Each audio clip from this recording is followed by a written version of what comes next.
আমি আল্লাহকে নিয়ে যদি সরাসরি গবেষণা করো, তাসলিমা নাসরিনের মতো, হুমায়ুন আহমদের মতো, শরীফ আহমদের মতো তুমি নাস্তিক হয়ে মারা যাইবা, ঠিক কিনা?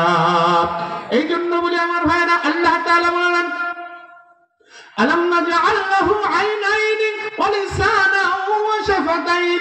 আরে গোলাম, আমি আল্লাহ তোরে দেখার জন্য দুইটা চক্ষু দিয়েছি, চক্ষু।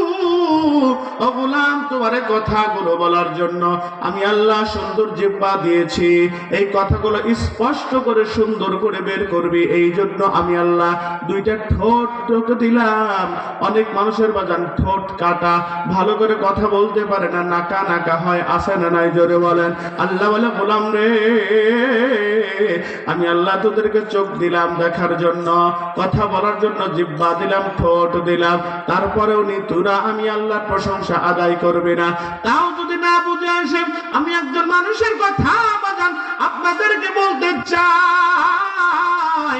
আমি যে ধামরাইয়ের মধ্যে থাকি, ঢাকার মধ্যে থাকি, একজন আল্লাহর বান্দা আমার ধামরাইয়ের জমিনের মধ্যে আছে রে ভাই। আল্লাহ তাআলা ওনাকে 50 কোটি টাকার মালিক বানাইছেন, কম পক্ষে। কয় কোটি? 50 কোটি টাকার মালিক আল্লাহর বান্দা, বড় বড় লোক মানুষ। একটি প্রোগ্রামের মধ্যে ওনার সঙ্গে সাক্ষাৎ হয়ে গেল। কথা হলো আমিও খেতে বসছি, উনিও খেতে বসছেন। বললাম স্যার আপনিও খাবেন আমিও খাবো, একই চেয়ারের মধ্যে স্যার বসেন।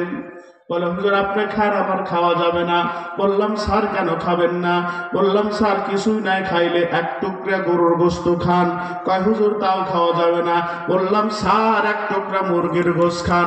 বলে হুজুর তাও খাওয়া যাবে না। বললাম এক টুকরা মাছ খান, তাও খাওয়া যাবে না। স্যার এক নাম্বার গরুর দুধ দিয়ে পায়েস পাকাইছে, একটু খান। বলে হুজুর তাও খাওয়া যাবে না। বললাম স্যার এত কিছুর কথা বললাম, যা কিছু বললাম আমাদের ফেভারিট খাবার, সকলের পছন্দনীয় খাবার, অথচ আপনি খাবেন না কেন জানতে চাই। আল্লাহর বান্দা চোখের পানি ফেলে দিয়ে কান্না জড়িত কণ্ঠে বলে হুজুর আপনি আমার খবর জানেন না, আমি সিঙ্গাপুর থেকে ওপেন সার্জারি, আমার হাড়ের সমস্যা, দুইটার কিডনি ড্যামেজ, কিডনি পাল্টায় আমি চলাফেরা করে।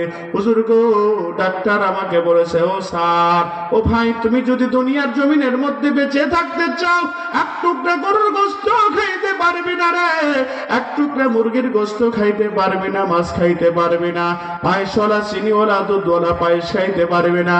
আমি বললাম স্যার আপনি খাবেন কি? বলে হুজুর দেখেন খাবার নিয়ে আসছি।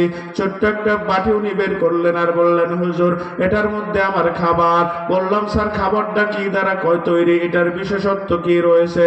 বলে হুজুর আমার খাবারের বিশেষত্ব হলো হালকা লবণ দ্বারা আউলা চাল পানি দ্বারা সিদ্ধ করা জ্যাও, এটাই খেয়ে বেঁচে থাকতে হয়, আর কিছু খাইতে পারি না। তখন মনে মনে বললাম আল্লাহ 50 কোটি টাকা দিয়ে আমার কচু হবে। আমার ভাই আল্লাহর বান্দা 50 কোটি টাকার মালিক, এক টুকরা গোশত খাইতে পারবে না, মাছ নিষেধ, পায়েস নিষেধ, চিনি নিষেধ, শুধু আউলা চালের যাও খেয়ে খেয়ে বেঁচে থাকে রে ভাই। এই জন্য আল্লাহ বললেন ওয়াশকুরুলি ওয়ালা তাকফুরুন। ও গোলাম, গোলাম রে, ও গোলাম আমি তোমাকে বলি শোন, আমি আল্লাহ তোরে যতগুলো নাজ নিয়ামত দিয়েছি এটার প্রশংসা আদায় করবে। 50 কোটি টাকার মালিক খাবে, সুস্থ না থাকলে আমি আল্লাহ তোরে খাইতে দেব না, অন্য খাবে, ঠিক কিনা? জোরে বলেন, আওয়াজ দেবেন ঠিক কিনা? আমার ভাই অতএব কারণে আমরা যদি আল্লাহ তাআলার জিকির বেশি বেশি করি রে, আল্লাহকে বেশি বেশি ডাকি রে, আল্লাহর নিয়ামতের প্রশংসা আমি আর আপনি যদি আদায় করি, তো আল্লাহ তাআলা বলে বান্দারে এই যে হাত দিছি, হাত, এই হাতটা আমি আল্লাহ ভালো রাখবো, প্যারালাইসিস করে দেব না, মুখের রুচিগুলো ভালো রাখবো, খাইতে পারবে। 50 কোটি টাকার মালিক যদি না হস, খাইতে যদি মন চায়, অন্তত পক্ষে বিয়া বাড়ি যদি যাস, একদম খবর আছে 1 কেজি 1.5 কেজি বাইরে দেব, ঠিক আছে? 1-1.5 কেজি বসায় দেবো, তারপর যা হয় তাই হবে, ঠিক কিনা বলেন? 50 কোটি টাকার মালিক কিছু খাইতে পারে না, এই টাকা দিয়ে কি হবে বলেন তো? कभी सुख है कभी दुख है, यही का नाम दुनिया है। अभी क्या था अभी क्या है, यही दुनिया बदलती है। অথচ ওনার বয়স হচ্ছে 58 বছর বয়স, 50 বছর বয়স উনি অসুস্থ হয়ে গেছে। যখন বয়স 50 এর আগে সুস্থ সবল ছিল, সব খাইছে, সব কিছু খেয়েছেন, কিন্তু অসুস্থতার পরে কিছুই খাইতে পারে না, কখনো সুখ কখনো দুঃখ। এটার নামই হচ্ছে দুনিয়া। এই কি আছে কি হবে কেউ কি বলতে পারবে? বলতে পারবে? আমার ভাইরা, মাঝে মাঝে অনেক দুর্ঘটনা শোনা যায়। পর্দার আড়ালের মা গো, ও মা, অনেক সময় অনেক ধরনের দুর্ঘটনা শোনা যায়। কয়েকদিন আগে সোশ্যাল মিডিয়ায় ভাইরাল হয়েছে একজন যুবতী নারী, একজন যুবতী বিবাহের অনুষ্ঠানে নাচতে নাচতে হার্ট অ্যাটাক করে মারা গেছে। আমার কাছে ডকুমেন্টস আছে। বিবাহের অনুষ্ঠান, নাচতেছে, গায়ে হলুদের অনুষ্ঠান, নাচতেছে নাচতে নাচতে আল্লাহর বান্দি অ্যাটাক করেছে। ওই গান তবলা ঢোল অবস্থায় আল্লাহর বান্দি ইন্তেকাল করেছে। আমি তো বলতে পারবো না আল্লাহর বান্দি জান্নাত নাকি জাহান্নাতি নাকি জাহান্নামী, তবে অবস্থা পর্যবেক্ষণ করে বলতে পারি লোকটা জান্নাতি নাকি জাহান্নামী।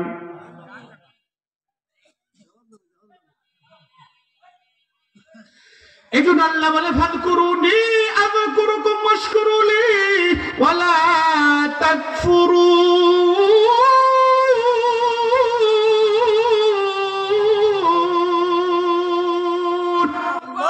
ও গোলাম, আমি আল্লাহ রে তোরা স্মরণ কর, তো আমি আল্লাহ তোদেরকে স্মরণ করব। নিয়ামত যা দিছি শুকরিয়া আদায় করবি, অকৃতজ্ঞ হবি না। আমার বাজান, আমি আর আপনি যদি আল্লাহ পাকের জিকির করি, আল্লাহ আমাদেরকে জিকির করে, আমি আর আপনি আল্লাহকে স্মরণ করলি, আমাকে আপনাকে আল্লাহ স্মরণ করে। কিন্তু আমি আর আপনি যদি বাজান আল্লাহকে স্মরণ না করে কি হবে? আল্লাহ রাব্বুল আলামিন আয়াতের ভিতরে তার বান্দাদেরকে ডাক দিয়ে বলেন, ওয়ামান আ'রাদা আন যিকরি ফাইন্না লাহু মাঈশাতান দানকা।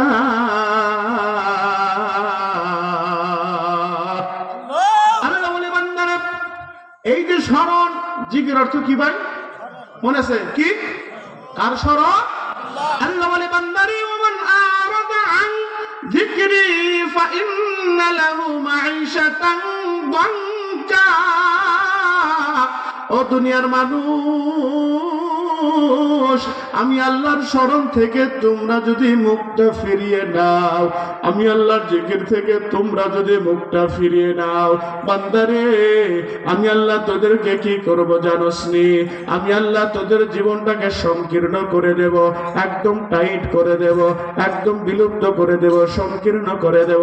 তাফসীরের কিতাবের ভিতরে লেখা হয় আল্লাহ তাআলা বান্দাকে কিভাবে সংকীর্ণ করে দেবে।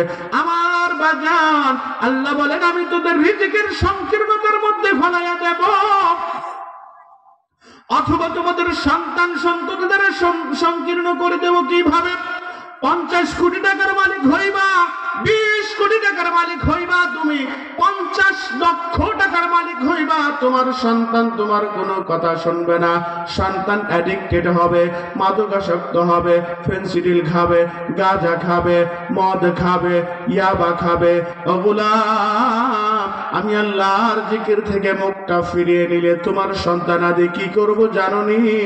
ইয়াবার জন্য, মদ কেনার জন্য, ফেনসিডিল কেনার জন্য মাতা পিতার গলার মধ্যে ছুরি ধরব, ঠিক কিনা? ধরেনি? ধরে না? ধরে বলেন, ধরেনি? ধরে না? আল্লাহ বলে গোলাম, ওমান আ'রাদা আন যিকরি ফাইন্না লাহু মাঈশাতান দানকা। আমি আল্লাহর জিকির থেকে, আমি আল্লাহর স্মরণ থেকে মুখটা ফিরিয়ে নিলে আমি আল্লাহ তোমার জীবনটাকে সংকীর্ণ করে দেব। এ পর্যন্ত আমি আল্লাহ ক্ষান্ত হব না। আরো কি করব জানো নি? ওয়া নাহশুরুহু ইয়াউমাল কিয়ামাতি আমা। আমি আল্লাহ তাআলা কিয়ামতের ময়দানে ওই সমস্ত ব্যক্তিদেরকে থেকে, যারা আল্লাহ তাআলার জিকির থেকে মুখটা ফিরিয়ে নেয় রে ভাই, যারা আল্লাহ তাআলার জিকির থেকে গাফেল হয়ে যায়, যারা আল্লাহ তাআলার জিকির থেকে উদাসীন হয়ে যায়, আল্লাহ বলেন ওয়ানাহশুরুহু ইয়াউমাল কিয়ামাতি আমা, আমি আল্লাহ কিয়ামতের ময়দানে তাদেরকে অন্ধ করে উঠাবো। বলি নাউজুবিল্লাহ।